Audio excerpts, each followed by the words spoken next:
Welcome to the Escape and Empower podcast. Escape from the corporate rat race to empowered franchise ownership. Are you ready to take control of your destiny, follow your dreams, and live life on your own terms? Join our hosts, Dave and Pete, for insights on how to break free from the corporate grind, ditch the 9-to-5, and step into empowered franchise ownership. Welcome to the Escape and Empower podcast. My name is Pete Gilfillan, and I'm here with my podcast partner, Dave Greenberg. Good morning, Dave.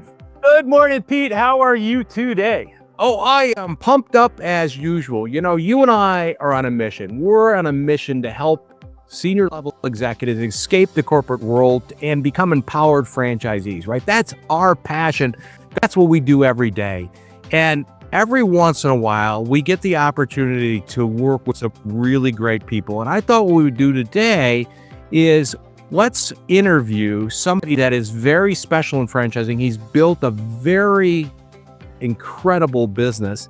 And I thought maybe we would interview somebody today. What do you think? I think it's wonderful because you always talk about hiring yourself. But the wonderful thing about our guest today, it's not only hiring yourself, it's giving back.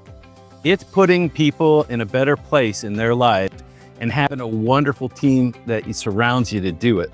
So let's go ahead and introduce our guest, Pete. Well, welcome. Our guest today is Rick Mayo, and Rick Mayo is the founder and the CEO of Alloy Personal Training.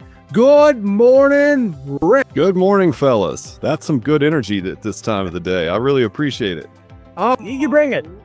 Well, you probably are up early doing a workout. I didn't get my workout in yet, but still I'm pumped up, right? So love it. So Rick, you are an industry expert in regards to personal training. I know you've been on boards of large companies and stuff like that. So kind of tell us how you got into personal training, and then we'll move towards Alloy. So tell us how you got into personal training and your growth. I would say that like a lot of people, you sort of fall into it. And, I was a junior in college and I was paying my way through school as a personal trainer. And I thought, wouldn't it be cool to put four walls and a customer experience around this high-end service? And in 92, which is when we opened, there wasn't many personal trainers. You had to spend a lot of time just explaining what it is that you did, right? And so that was really the start, was just, hey, I don't want to travel around. I'd like to put four walls and a customer experience around a high-end service, cobbled together a little bit of money, and open my first ever facility. So you started your business from that standpoint, your personal training. So then you grew it. And then when did you decide to take it and start franchising it under the Alloy Personal Training? I think it was obviously being in business for 33 years. It was 3 decades overnight success. But it started as we changed our business model around year 2000, and we were one of the highest revenue per square foot facilities in the country. That put me on the radar for speaking circuits.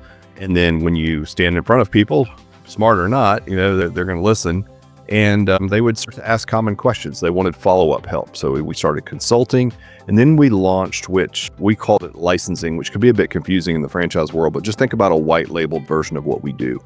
Sure. And we put that in 2,500 facilities from India to Dubai to, Tasmania, you name it, all the wacky places I can think of, and powered their businesses with a white labeled version of what we do. And then eventually, Pete, we had so many boutique fitness brands coming to us for help that in 2019, we decided, instead of powering everyone else's franchise, let's do our own. And so that's when we made the pivot to full franchising. That's incredible. So how many franchise locations do you have open now? We have open 102, and we currently have 20 more in pre-sale, which is about a 60-day process to be able to sell memberships before you open. I know it's an incredible experience. I haven't done the workout, but I've had candidates that have invested in Alloy, and they absolutely love what you guys do. So, Dave, why don't you take it from here? Let's talk a little bit about maybe what we're looking for in terms of franchise. Yeah, Rick, I think you guys are certainly unique, and your experience and authenticity certainly comes through with our candidates that get a chance to meet you. What is the real mission of your business, and how would you say it's unique in the space? I would say, look, our brand promise to consumers, I think, is pretty on the nose with what everybody would want in their life, which is looking good, which it's a relative term, looking good, feeling great. So you've got energy, you don't hurt all the time, and living life to the fullest. So looking good, feeling great, living life to the fullest. That is our brand promise. And so I would say that There's not anyone out there who wouldn't want that in any capacity that was possible for them. And certainly a healthy lifestyle can get you there. Now, the thing that makes us unique, one of them is that we target a unique customer avatar for fitness. So we really target 45 to 65-year-old age bracket. The reason is, you guys, the price threshold for personal training is a bit more expensive. And as you guys know, the bulk of the nation's disposable income lives in that 50 plus population. And so it's not a bad population to target, and it's very underserved in the fitness space, which, a lot of things are class-based concepts, and they'll target 25 to 35-year-olds. So it's a unique customer avatar. And as you guys know, they probably all in a similar age bracket. And you want to feel good, look as good as you can, and try to get the most out of your life. And so that's what it's all about. Pete looks a lot younger than I do, so my life stage might be a little over than his. But what do you feel when you walk into a facility of yours? Yeah, I would say that there's an energy, but it's not intimidating, which, look, a lot of people say that, but there's only 6 people in the facility at any given time with one coach. And, our max membership is 150-ish. So 130 is a really healthy business. 150 is pretty much slam full.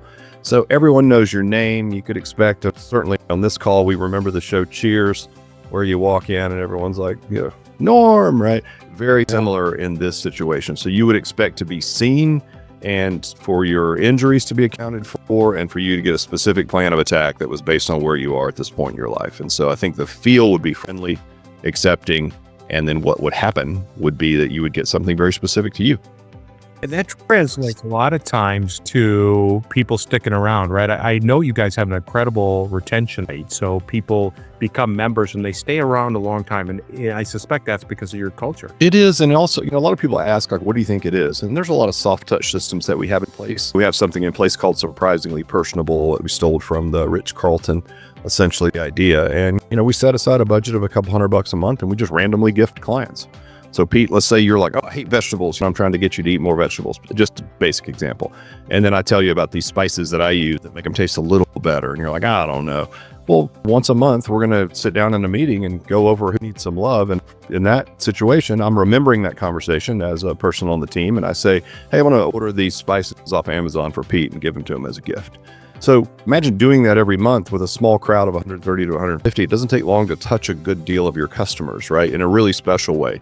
Not a birthday card from your dentist, which everyone expects, but just something random, and random really makes it feel special. But ultimately, you guys, the retention is really just based on the small number of customers, I would say. If everyone knows your name, and you're as an owner or a director, you're going to know everyone's name, their kids' names, their family. They're going to know the same about you. And you just can't do that when you need 700-800 people to have a healthy business, right? So a lot of the retention is just driven by the relationships. Nice. So Pete, I was thinking about the special nature of the employees that Alloy attracts and how they retain them. And we want to give the secret sauce on how you retain them, Rick, but you certainly have the ability to draw some of the best in the personal training space. I think I'm really proud of the fact that I've made a career in fitness. I've never really had a job. And as I've gotten older, I've realized what a gift that is to put my feet on the floor every morning and not dread what I'm doing, whether it was working in my original facility or now franchising. I'm probably more stoked now than I've ever been. Everybody on my team will say, you'll never meet a more excited CEO than Rick. And I'm proud of that, right? I'm also proud of the fact that we can provide career opportunities for people in the fitness space. A lot of people get into fitness they put their heart first and they want to help people. And it can be tough. It can be tough to cobble together a living, especially if you have family and things like that, as, say, just a personal trainer. And I say just a personal trainer, I don't take that lightly. But we're able to, because we can have good margins, we're able to pay better than market rate. We've secured a PEO, which is just an overreaching benefits plan. So our franchisees can take to market above market pay rate, maybe some profit share if they choose to do so, and also a full benefits package. So, that is a career track that is not very common in the fitness space. So that does lead to greater than normal retention in those seats. And as you guys know, look, we only need 3 or 4 employees in our facilities, right? 2 full-timers, a couple of part-timers, that's it. And they will tend to stick around if you can offer them a viable solution for a career, because it's a freaking awesome job. You get to change people's lives on a daily basis. Who doesn't want to do that? Now, are you looking for franchisees that have fitness experience? Do I have to be a personal trainer to become an Alloy franchisee. No, as a matter of fact, it might work against you. I don't know if you guys have seen the movie The Founder. I'm sure that you have. But if you remember, he awarded the first few restaurants to people in the restaurant industry. And they were like, you know what? We're going to serve spaghetti on Fridays, right? At the McDonald's. And he's like, no, we just do hamburgers. And they're like, nah, kids like spaghetti. We're going to do that. And they had that curse of knowledge. So they just sort of pooped all over his plan. And obviously, I've been in the fitness space forever. We awarded some original ones to my fitness friends and similar results. Now we've got those guys straightened out and we've had a bunch of ha-has around it. So I'm free to speak about it, of course. But it turns out that the top third of our franchise system, Pete, is people that don't come from the fitness space. And I think the reason is they just run the play. Cliche, but it's true. They just run the play. It's Pete. I want to mention something to Rick because I have a candidate that's going to go to confirmation day or discovery day or whatever you call it, Rick. And they came back to me and it was just like music to my ears. He said, well, what have you learned? A number of things about Rick, which is all good. Thank you, Rick. But they're like, just follow the playbook. And it was like they were saying it back to me. I said, that's beautiful. Can you write that down? Can you memorialize what you're saying? Yeah, because you don't have to think through what they've already thought through, right? That's the franchise beauty. And you were able to communicate that and the validation that they had with your franchisees. It became really, really clear who was following the playbook and who might not be. So thank you for continuing to talk about that great playbook that you have. Well, I appreciate that. It's always tough, as you know, that franchisor-franchisee relationship. It's a fractionalized partnership. The way I look at it, it's an interesting relationship, and it has to be managed in a certain way with respect, but also with guardrails. We often equate it to being a parent-child, not a derogatory way, but you guys have kids. If you have a teenager that wants to go party at their friend's house, and this kid may not be the best kid, and their parents are out of town, you're like, no. And it's not a popular decision, but you're putting guardrails up that are best for your kid. And they realize it later. And I think this is some similar situations in franchising. So the ones that just trust us and run the process, they do really well. There's a lot of noise out there, Rick, in regards to the economy. We're going to go into a recession, all this kind of stuff. When we talk about personal training and alloy, can we use the term it's recession resistant? So irregardless of what happens, do people still invest in their fitness and wellness? They do. We've been fortunate enough to be in business through 9/11, which was a bit of a downturn, and certainly 08, 09. And not only were we in business, we were coaching other businesses. And anyone that was servicing the sort of upper crust of the economic population did really well because our customer base is somewhat insulated from the ups and downs in the market, and they're also smarter than the average bear. They understand there's bull and bear markets, probably not affected by the price of a gallon of gas that much, or egg prices, or whatever people will be talking about. It doesn't affect them as much. You look at sort of luxury items. These are gaudy examples, but like Birkin bags or like Bugatti cars during the biggest downturn, which is the pandemic, were completely sold out. So that's a much better customer avatar to focus on in a downturn than people that could be laid off or that are more affected by, again, price of gas or the price of eggs. So yeah, I think if I'm going to choose which end of the spectrum I want to service, it's going to be the upper end in a downturn economy, and that's been our experience. Pete, I had a question for Rick regarding the special things that they do to really help their franchisee partners thrive. Everybody makes claims about support. I'm glad you mentioned earlier, Dave, validation. I think the thing I'm most proud of is our franchise partners reflect us, and they will say, we're not perfect, but we really try to help them as much as possible. We had this big advantage coming into franchising. We've been coaching businesses for the last 15 years all over the world. So it's like, hey, what are the best practices? And we try to put as much juice, Dave, into coaching entrepreneurship as we do the fitness part. Turns out just running the fitness play, if you'll just run it, it's not that difficult. We control the workouts and the algorithms that get the customer to the right version and all the things. But boy, the mindset and the skill set needed to be an entrepreneur is a different ballgame. And so first of all, we start there. We teach them a system called EOS, which I'm sure you guys are familiar with. We run it, we teach it to them. There's a meeting structure, a meeting cadence, frequency, all the things they need to do to be good leaders to lead their team. Because to Pete's point earlier, you're getting rehabilitated folks out of corporate, and you've got a lot of bandwidth in corporate. You've got legal and compliance and marketing, and this is not that, right? Small business is not for wimps, but it's very gratifying if you can nail it. So build those skills, and then sure, 1,000,001 support structures in place. Just like we do personal training in a small group, we do monthly calls with franchisees, and we put them in groups of 10. not the same people each time, and they have to submit their numbers, so there's some accountability. We go around the horn, they talk about anything, concerns they want to talk about, put those in something called the parking lot, and then everyone on the call ranks 1 through 5, the things they all want to talk about, and then we just knock them down, as many as we can in an hour and a half. And it gets franchisees collaborating with each other, and then they're answering each other's questions, which, as you guys know, can be more effective than us. So that's one small example, Dave, but there's a million and one of those where we try to stay in front of our franchisees as much as possible. Obviously, we have an LMS. We've got a great, online platform with all the manuals and anything you'd ever want to know. It's like a 800-page alloy Bible, if you will. So all that's in place, which is common, but I think less common is just that frequent contact with franchisees. When you're looking to find franchisees, my question for you is, I know from the past, you guys are very selective in picking franchise partners, right? Because you can have the best playbook, but if somebody isn't going to play it and run it the way you want it to run, then that causes problems. It does. I think I always say on a founder's call, which Dave alluded to earlier, for the sort of the gatekeeper for Discovery Day or Confirmation Day, I always say there's 2 ways that this particular model wouldn't work. The first one would be you put it in the wrong location. Then I say, look, as soon as that leaves my lips, you can remove that as a barrier because we have full control over your real estate algorithms, real estate vendors. You're going to get a studio coordinator that's in your hip pocket. You're meeting with them every 2 weeks. We're not going to let you go sideways there because, again, if you're not successful, neither are we. The second one is the crux move, Pete, which is basically leadership, your ability to attract, hire, and lead people. It's not a lot, right? It's 3 or 4 people per facility, but they're important. That is the most important thing that we're looking for, is some history of hiring, leading people. And if they've done that before and they can make hard decisions and be nice people and lead, they're going to do just fine. That is the crux move of the entire system. We've yet to go in a market and produce too few leads for our franchisees not to open a full gym.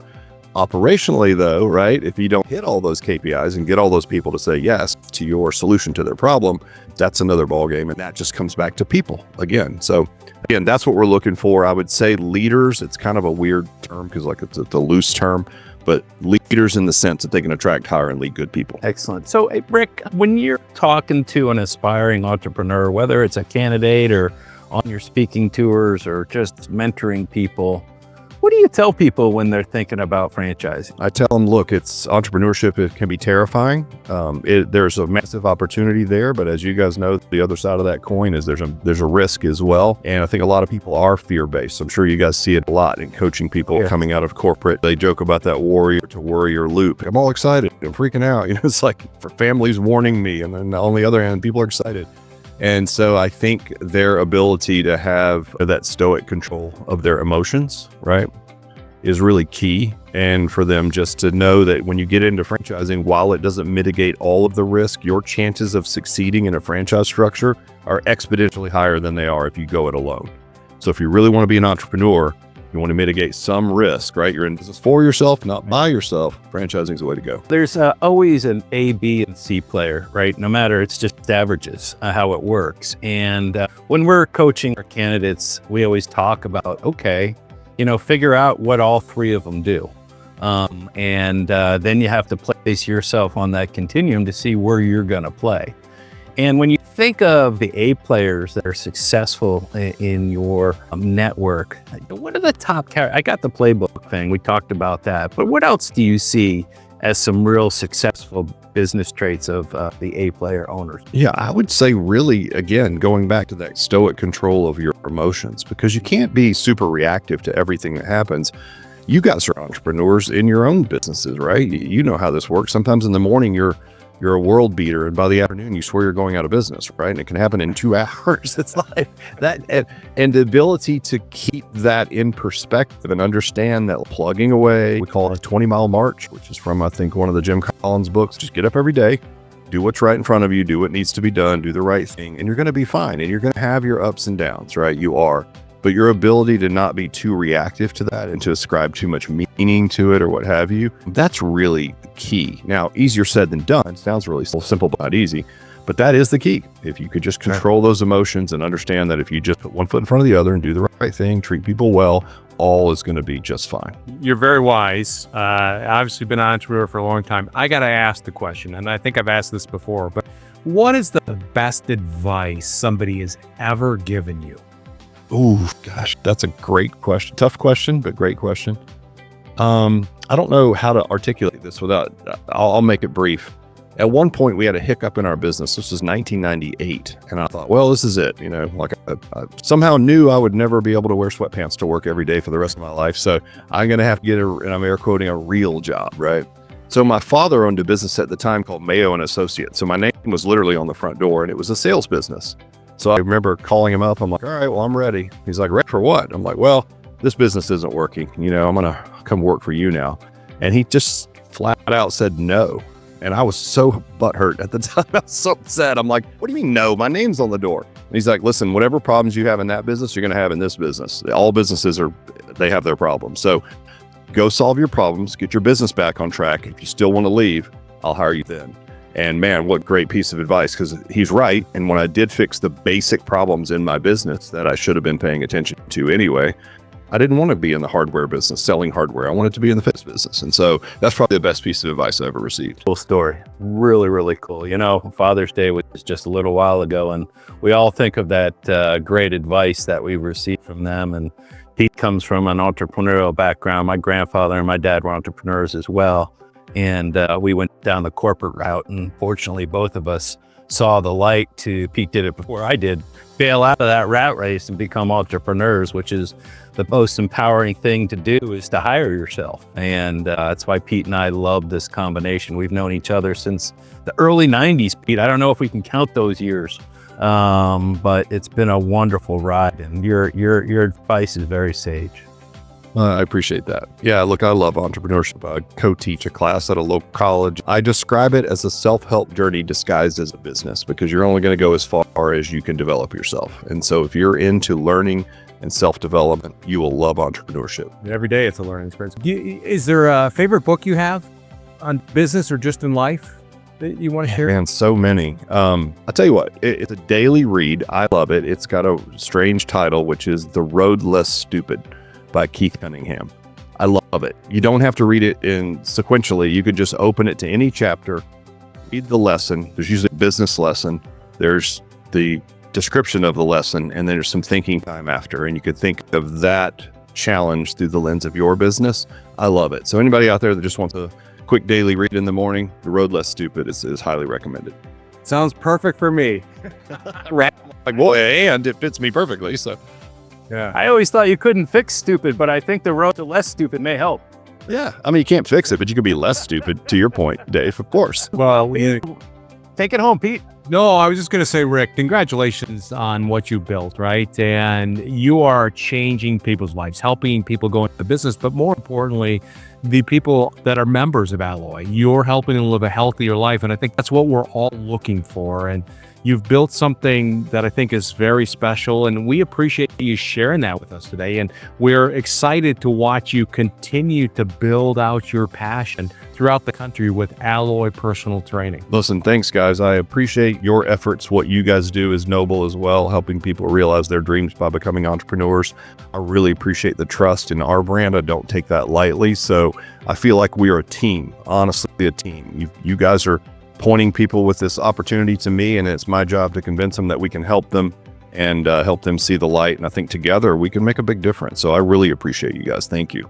Yeah, certainly that's Dave and our mission. You know, Dave and I work with executives all the time that are looking to escape the corporate world or just start something on the side so they have an escape plan to leave the corporate world, right? But as we get older, we get a target on our back. There's ageism. We've talked about that before. And we're seeing a lot of layoffs. And so if you're ever thinking about this idea of escaping the corporate world or starting a side business, Dave and I are here for you. I encourage you to go to the Empowered Franchisee or Hire Yourself website, schedule a couple minutes with Dave and I, and we can kind of get a good understanding of what's going on with you, what's going on, and more importantly, how we can help you explore franchise business opportunities, because it's never too late to take control of your destiny, to build wealth, and to live life on your terms. It's a 15-minute conversation that may change your life. Listen to these guys. They know a little bit about what they're doing. All right, guys. Thanks. Appreciate the great chat. Absolutely. Likewise. Cheers, fellas. Thanks for tuning in to the Escape and Empower podcast. We hope today's discussion has inspired you to consider franchise ownership as a path to living life on your own terms. Start your journey towards financial freedom and flexibility. Connect with Dave at empoweredfranchisee.com or Pete at hireyourself.com. Until next time.